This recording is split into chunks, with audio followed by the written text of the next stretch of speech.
विधानसभा चुनाव को लेकर बिहपुर विधानसभा की राजनीति पर आप क्या कहेंगे? अंगिका लाइव के साथियों को नमस्कार। बिहपुर विधानसभा चुनाव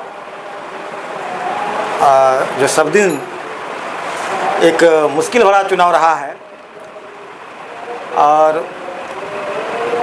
आज यहाँ एनडीए और इंडिया गठबंधन दोनों के बीच कड़ा मुकाबला है। अब आगे देखते हैं जनता क्या तय करती है। लेकिन लोग तो कहते हैं कि यहाँ पे मुकाबला त्रिकोणीय मुकाबला है। जब बात करें बिहपुर विधानसभा की तो यहाँ पे त्रिकोणीय मामला बताया जा रहा है। एक एनडीए है, महागठबंधन है और तीसरा जनसुराज। इन तीनों के बीच कड़ा मुकाबला यानी त्रिकोणीय मुकाबला बताया जा रहा है लोगों के द्वारा। आप देखे होंगे जब त्रिकोणीय की बात आती है तो हमको 1990 और याद आती है जहाँ त्रिकोणीय मुकाबला एक बार हुआ था। कांग्रेस से हमारे माननीय राजेंद्र शर्मा जी थे, भाजपा से बलभद्र चौधरी जी थे और जनता जेपी से ब्रह्मदेव मंडल जी थे और उसमें ब्रह्मदेव मंडल जी ने बाजी मारी थी। आज वो स्थिति फिर से हुई है, लेकिन अभी तो छठ के बाद और रंग चढ़ेगा चुनाव पर। अभी जल्दबाजी में कुछ कहना मुश्किल है।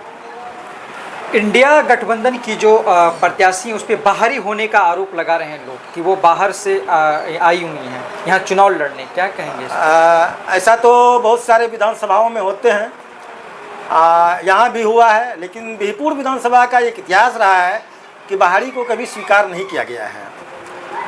लेकिन जब शीर्ष नेतृत्व किसी भी दल का हो, जब प्रत्याशी दे देती है तो जनता, कार्यकर्ता, खास करके कार्यकर्ता उस पार्टी के, उस गठबंधन के, उसे स्वीकार करती ही है। आगे देखिए क्या होता है। एनडीए या इंडिया, इस बार किसकी जीत सुनिश्चित होगी या फिर जनसुराज? जनस्वराज और इंडिया और एनडीए तीनों की बात आपने की है। जनस्वराज तो आप जान रहे हैं कि नई पार्टी है, नए उत्साह और उमंग के साथ आई है और लोग बारीकी से अध्ययन भी कर रहा है कि जनस्वराज क्या करेगी, इनका मैनिफेस्टो क्या है। और जो इंडिया और एनडीए गठबंधन के लोग हैं वो जमे जमाए लोग हैं, उनके कार्यशैली को लोगों ने देखा है। दूसरी बात है कि बिहपुर विधानसभा जातीय राजनीति पर भी आधारित होता है और 90 के बाद से माननीय बुलो मंडल जी ने, वर्षा रानी जी ने, इंजीनियर शैलेंद्र जी ने, ये तमाम जो लोग जीते हैं तो अपने जातीय समीकरण को जोड़ते हुए दूसरे जाति के लोगों को अपने में मिलाने का काम किया, तब उनकी जीत हुई है। यहाँ पे पिछड़ा वोटर बहुत प्रभावी रहता है बिहपुर विधानसभा में। पिछड़ा वोटर को लेकर आप क्या कहेंगे? पिछड़ा वोट तो हमको लगता है कि ज़्यादातर वो इंडिया गठबंधन को ही जाएगा, क्योंकि एक जो मानसिकता होती है कि लोग सोचते हैं कि हमारा आत्मसम्मान जहाँ से जुड़ सकता है उसी की तरफ लोग जाते हैं। बाकी विकास की बात हो तो हमारे जो एनडीए गठबंधन की अभी माननीय मुख्यमंत्री नीतीश कुमार जी हैं, इन्होंने पिछड़ों के लिए, दलितों के लिए, अल्पसंख्यकों के लिए यानी तमाम वर्गों के लिए काम किया है। उसके बावजूद जो एक ईगो होता है वो कहीं ना कहीं चुनाव में दिखता है। सवर्ण वोटर का जो झुकाव है वो एनडीए के तरफ है या फिर जनसुराज की तरफ या इंडिया की तरफ? देखिए, सवर्ण वोटरों का जो झुकाव होता है वो तो जगजाहिर है कि एनडीए गठबंधन के तरफ ही रहता है और एनडीए गठबंधन के यहाँ जो माननीय विधायक हैं मजबूत दावेदार भी हैं, उनका अपने जातियों में पकड़ भी है। आप जब जनसुराज की बात करते हैं तो हमारे यहाँ के जो कैंडिडेट हैं पवन चौधरी जी, और पार्टी भी नई है और उम्मीदवार भी नए हैं, तो कितना अपने समाज को अपने साथ ला पाते हैं यह वक्त बताएगा। क्या मुद्दा रहेगा जो क्षेत्रीय मुद्दा है बिहपुर विधानसभा की, क्या मुद्दा रहेगा चुनाव में? देखिए, जो मुद्दा है अभी तक जनस्वराज हो, इंडिया गठबंधन हो या एनडीए गठबंधन हो, वो तमाम जो ऊपर से मुद्दा तय कर देते हैं उसी मुद्दा को लेकर बिहपुर विधानसभा में भी चल रहे हैं।